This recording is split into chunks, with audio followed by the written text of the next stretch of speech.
All right, since they did such a sloppy install here, I'm going to go ahead and put this piece of plywood over top. See how loose these are, these outlets. Eventually they're going to cave in, so I'm going to go ahead and mount a piece of plywood there. And then I've got some square boxes, metal boxes, commercial boxes I'm going to externally mount. That way I can add and remove things as needed. And then I can add the Tesla Powerwall later as well. So, but I just want to stabilize this stuff, get it cleaned up. So that's what we're doing today.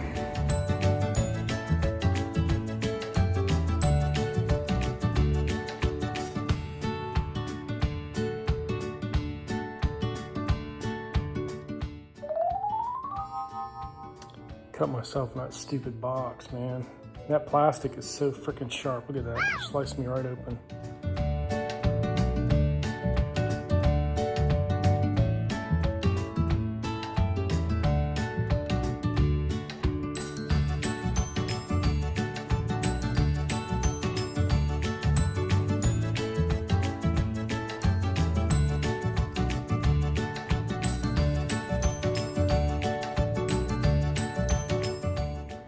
All right, everybody, basically what I did here on time lapse, they installed the Powerwall in this box here.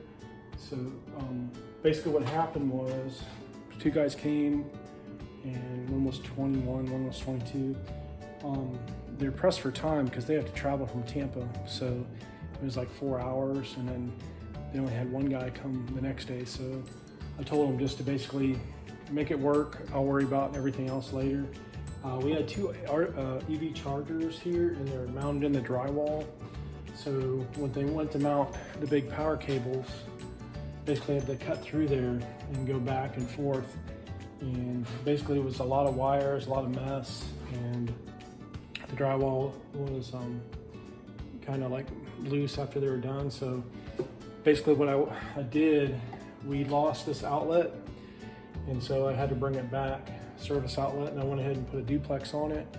And then I went ahead and just put a piece of plywood and screwed it into the beams, to the studs. So now we have a place to mount everything. Before it was kind of just like finding the studs and hoping that it would be secure. And then the drywall, after a while, unplugging and plugging in, the outlets get loose. So we can also paint this and caulk around it, and it just makes it a lot more secure if you're hanging your chargers up rather than just mounting them in drywall, because eventually the those mounts just get loose. So bought this piece of plywood. You can get 2x2s at Home Depot for like 10 bucks. I think it was like 10 or 12 bucks, or you can just cut your own. But I didn't have any plywood around, so I just bought what I needed. And you can get 2x4 or whatever you want to do. So, and sometimes you can look in that section where they have defects. Sometimes you can pick it up cheaper there, but I went ahead and splurged and paid a little bit more than I should have. But anyway, I was in a hurry, and I just wanted to get this done because it's Sunday and I have to work tomorrow. The only thing I missed was this outlet. It didn't come with the screws and the mounting kit to mount it to the faceplate, so I'll have to go back to Home Depot tomorrow and get those. But it still works, everything works, it's just not real solid right there. And then later on we're going to mount this Tesla wall connector. But as for now, we're just using the charger that came with. It's still doing like 12 to 14 miles an hour, but I think the Tesla charger does a little better. So since we got everything else, I'm going to go ahead and mount that. I was going to mount it to the shop, but this is more secure, so it's a lot less chance someone to steal. I might get another piece of wood here and mount the Tesla wall charger in the middle. And we still have a couple breakers here extra, so I can still use those. So anyway, go ahead and turn the rest of them on. I went ahead and killed these two 220 2-pole breakers, 30 amp each, and that's feeding this 2-pole 30 amp breaker is feeding the Tesla, and this 30 amp pole is feeding the Nissan Leaf charger, which is outside. So we're back up and running. It's actually pretty simple to do. Basically, these are just dryer outlets, but I went ahead and I got these because I already had chargers to fit them. But if you're going to go out and buy dryer outlets, I would go ahead and go with the thicker ones, like the big spade bit, because they're a lot stronger, and if you plug them in and out all the time, they hold up a little better than these. These are kind of chintzy, but main thing is you want to mount it to a piece of plywood, because if you tend to unplug and plug in a lot, it's going to basically break up your drywall. So anyway, we're done. Tesla charger's working. Another thing, when you get a Tesla charger installed, make sure they hook up the software. They ended up registering the software to the installer's phone, so we're still working on that. We still can't access the software, so make sure they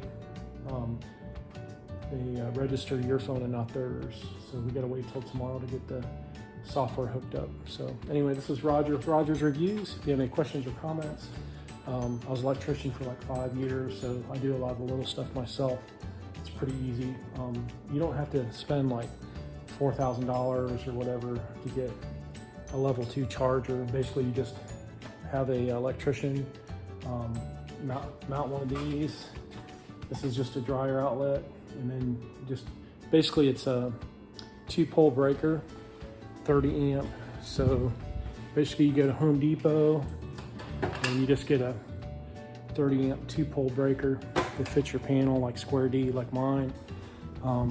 Just check with your panel, or you can just tell the electrician, but it shouldn't be more than like 500 bucks. If you do it yourself, I mean, I can do it for like less than 100 bucks. Your 2-pole breakers are usually less than 20-30 bucks. You're gonna have to buy some at least 10 gauge wire to run from your breakers down to your junction box through your panel into here. So normally you can't buy it less than 25 feet or something, but if you have an electrician friend, usually they can give you, like if you're real close like this, you only need a few feet. And then I did too, so I ended up spending less than 100 bucks for both. So anyway, I hope this video helps you, and thanks for watching. Have an awesome day, and stay charged.